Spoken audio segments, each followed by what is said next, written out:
Hey YouTube, it's me, Nice Girl, aka Goki-chan, aka Gloria. Okay, so today, excuse me, let's talk about the appointment, how the appointment went. It went fine, went great.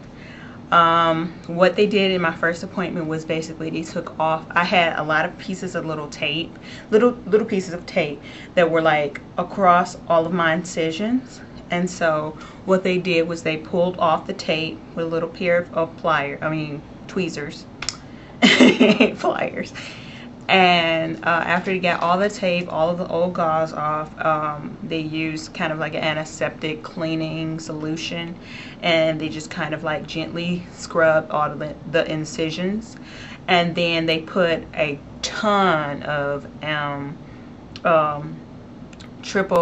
antibiotic ointment, and yeah, they slapped some more gauze on it and packed me up. But the best part is the drains are gone. I'm so happy those drains are gone.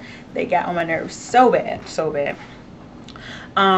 Yeah, so anyway, after my appointment, I got another appointment for Friday. That's a couple of days from now. And they're going to actually take out my stitches. So I'm really excited about that. I did realize once I got all the tape off and stuff, the stitches are kind of like, they're rigid. They're really rigid. And so I'm just, yeah, I'll be happy to get those out too. Especially along my sides. And speaking of the sides, like up under my boob here, there's stitches, and then there's stitches from here back into about my underarm. And so yesterday when I got home, I was happy, but at the same time I was a little sad. And I actually got to see my boobs for the first time, and that wasn't why I was sad. You know, I expected to have scars and stuff, and so they're going to heal with time. But I was a little sad, and that's because, well, I'm not even going to say sad. I was a little in mourning. And what I was mourning was the smoothness of my skin. I've always had eczema, always had something going on, and though I put on makeup and stuff, the eczema is still there. And you know, it's something I learned really hard to deal with. And so I don't know, the eczema has always had, like, in the back of my mind, it was always like, I allowed the eczema to compromise who I am.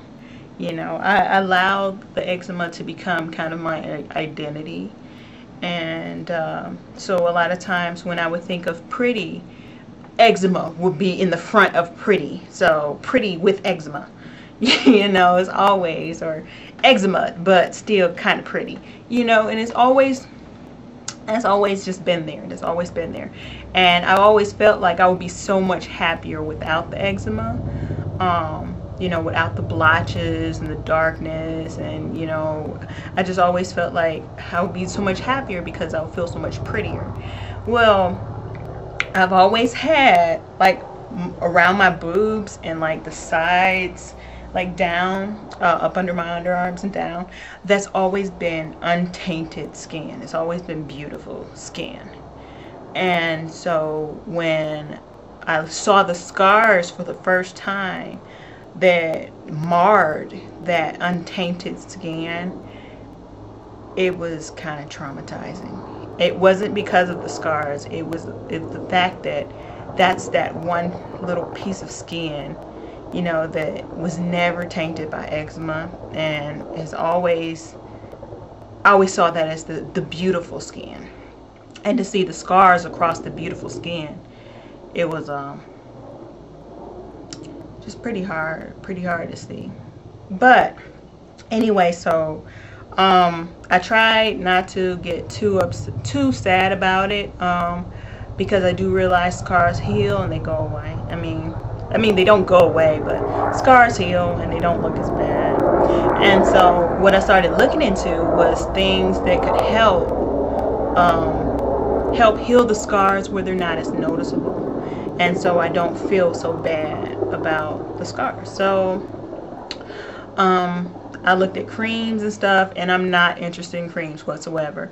I'm interested in moisturizers with vitamin E and aloe and all that great stuff. I'm interested in those things. But as far as like things to fade the scars, no. I've heard kind of bad things about that, especially on black skin. That's because they not only fade the scars, but they fade your melanin too. So it's kind of like, I don't want white blotches, you know. I just want, you know, something that's nice and smooth and soft and not very noticeable when it comes to a scar. I mean, like, I have scars that are not, like, for instance, I have a scar here, across here. It's right there. And you probably can't really see it, but it's there. And it's not that bad. I also have a scar here. Where is it? Here it is. That's actually a scar, and that's not bad either.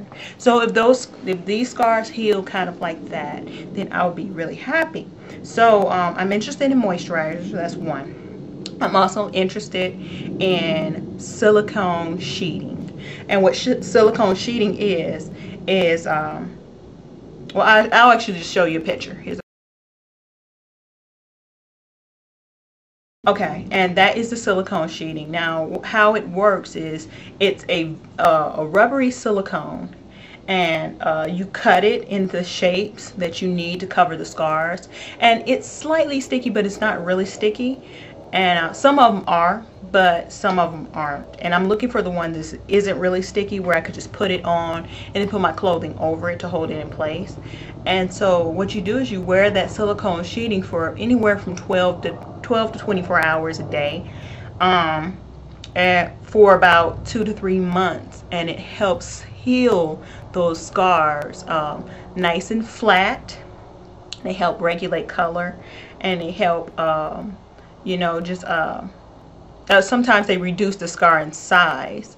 And how that works is, nobody really knows exactly how it works, but my theory is that the moisture content is basically trapped in your skin, because this is a silicone sitting on top of it. Not only that, but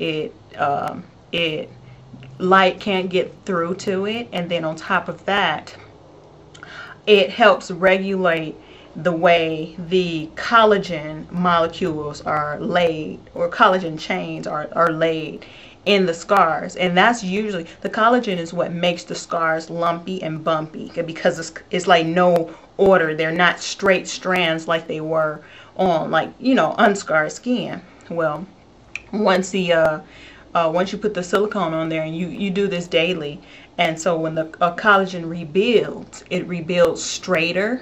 And if it rebuilds straighter, that means less scarring. It's more like regular skin. So I'm very, very interested in that. One of the things I'm trying to make sure that either my insurance will cover the cost of the silicone sheeting, because it can be pretty expensive. Even if it is the adhesive kind, which is the kind of cheaper, I do want the kind that can be used over and over again, so I could just, you know, pretty much permanently use it. Not permanently use it, but use it for as long as I need to, instead of buying more sheets to just stick on and throw away. So yeah, I'm looking into that now to see if my insurance will cover it out of pocket for the areas that I need to cover. And they do make the sheeting in shapes that are conducive to a breast reduction scars.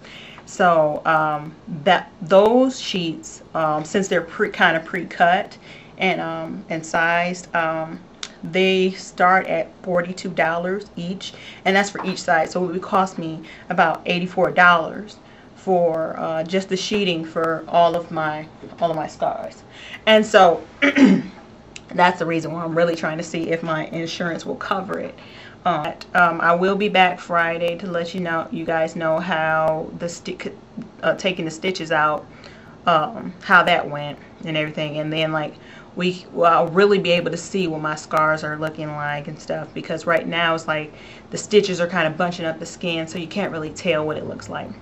Anyway, so I'll see you guys later. That